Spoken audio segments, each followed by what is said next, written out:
ya waimbaji inawafuata kwenye huduma zao.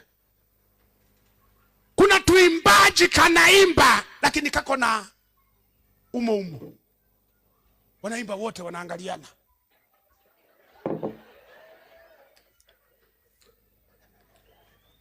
Yani kanaimba lakini kananuka umalaya. Ndio wale nilisema mpiga vyombo anakula sauti ya kwanza, sijui sauti ya tatu anakula sauti ya ngapi. Yani wanakurana umo. Halafu wana amani, wanaimba. Ndio maana unashangaa ibada imekuwa kavu, hamuoni uwepo, kumbe kuna tupepo. Tuko huko tumejaa umalaya na tunasingizia huyu ni my fiancé. Sasa fiancé ndio mnazini. Unaanzaje kufanya ujinga huo kabla hujaoa? You know pastor, huyu ndio fiancé wangu. Lakini ukiangalia sio fiancé. Wanafanya kila kitu kinachotakiwa. Siku ya kufunga ndoa, wengine ndio wanafunga na mimba iko ndani. Pastor anasema alichokiunganisha Mungu. Wao wanasema tulishajiunganisha.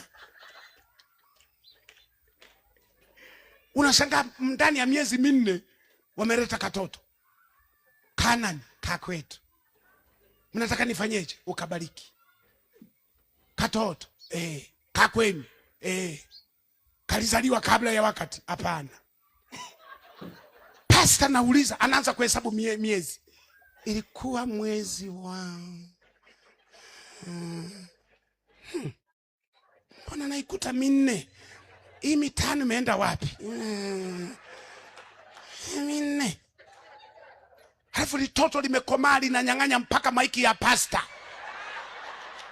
Kwamba we pastor ni fake. Ulishindwa kusaidia wazazi wangu, wamefunga ndoa wakiwa wapagani, wazinzi.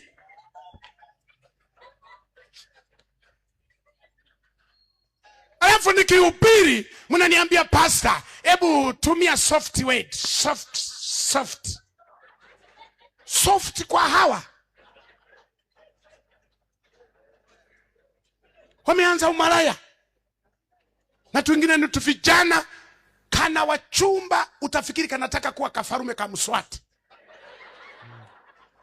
Kila binti nitakuoa, huyu binti nitakuoa, huyu nitakuoa. Na mabinti ukisema nitakuoa, really? Serious? Surely? Kanafungua mageti yote na milango.